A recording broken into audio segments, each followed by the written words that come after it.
బులెటిన్లో డీటెయిల్స్ చూస్తే ఉమ్మడి నల్గొండ జిల్లాకు తెలంగాణ రాష్ట్ర ప్రభుత్వం వరాల జల్లు కురిపించింది.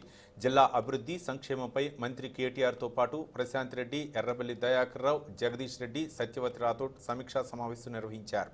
ఈ సమావేశం అనంతరం సమీక్షలో చర్చించిన అంశాలను మంత్రి కేటీఆర్ మీడియాకు వివరించారు. మునుగోడు నియోజకవర్గంలో 100 పడకల దవాఖానా, దండు మల్కాపూర్లో టాయ్ పార్క్ ఏర్పాటు చేయబోతున్నట్లు మంత్రి ప్రకటించారు. మునుగోడులో R&B డిపార్ట్మెంట్ ద్వారానే రాబోయే 6-7 నెలల్లో 100 కోట్లతో రహదారుల విస్తరణ చేయబోతున్నామన్నారు. పంచాయతీరాజ్ శాఖ ఆధ్వర్యంలో 170 కోట్లు వెచ్చించబోతున్నామని, మున్సిపల్ శాఖ నేతృత్వంలో చండూరు మున్సిపాలిటీకి 30 కోట్లు, చౌటుప్పలకు 80 కోట్లు కేటాయిస్తామని ప్రకటించారు. ట్రైబల్ వెల్ఫేర్ డిపార్ట్మెంట్ ద్వారా 25 కోట్లతో రోడ్ల నిర్మాణానికి వెచ్చించబోతున్నట్లు తెలిపారు. విద్యుత్ శాఖ ఆధ్వర్యంలో కొత్తగా 8 కోట్లతో 5 సబ్స్టేషన్లు ఏర్పాటు చేయనున్నట్లు వెల్లడించారు మంత్రి కేటీఆర్.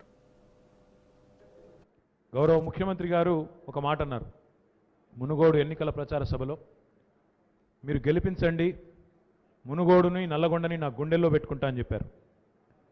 చరిత్రలో ఎన్నడూ లేని విధంగా 1952లో ప్రజాస్వామ్య పద్ధతిలో ఎన్నికల ప్రక్రియ ప్రారంభమైన తర్వాత ఈరోజు వరకు ఎన్నడూ లేని విధంగా 12 శాసనసభ నియోజకవర్గ స్థానాలు ఈ 3 జిల్లాల పరిధిలో, ఉమ్మడి నల్లగొండ జిల్లాల పరిధిలో ఉంటే 12ంటికి 12ంటిలో ఈరోజు ఏకపక్షంగా గులాబీ జెండా ఎగరవేసి నల్గొండ జిల్లా టీఆర్ఎస్ను ఎట్లాగైతే గుండెల్లో పెట్టుకున్నదో, నల్గొండ జిల్లా బిడ్డలు ఎట్లా అయితే కేసీఆర్ గారిని గుండెల్లో పెట్టుకున్నారో, మరి మేము కూడా నల్గొండకు అదే స్థాయిలో తప్పకుండా అన్ని రకాలుగా అండగా ఉంటామని చెప్పడానికే ఈరోజు ఇంత పెద్ద ఎత్తున గౌరవ ముఖ్యమంత్రి గారి ఆదేశం మేరకు మేమందరం కూడా రావడం జరిగింది.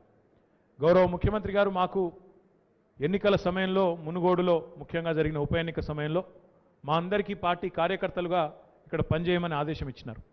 ఇచ్చినప్పుడు ఈ ప్రాంత సమస్యలు, ఈ ప్రాంతంలో ఉన్న పరిస్థితులు అవన్నీ అధ్యయనం చేసే ఒక అవకాశం కూడా మాకు కలిగింది.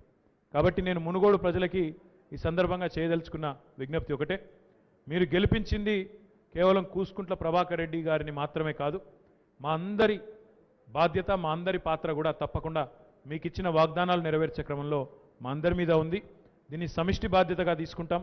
ఎందుకంటే సమయం ఎక్కువ లేదు. రాబోయే 10-12 నెలల్లో మళ్ళీ తిరిగి ఎన్నికలు ఉన్నాయి కాబట్టి, సార్వత్రిక ఎన్నికలు ఉన్నాయి కాబట్టి ఈ లోపలే పనులన్నీ పూర్తి చేయాలనే లక్ష్యం పెట్టుకున్నాం. తప్పకుండా సాధ్యమైనంత వేగంగా ఈ కార్యక్రమాలు చేసి మళ్ళీ తిరిగి ప్రజల దగ్గరికి వెళ్తామని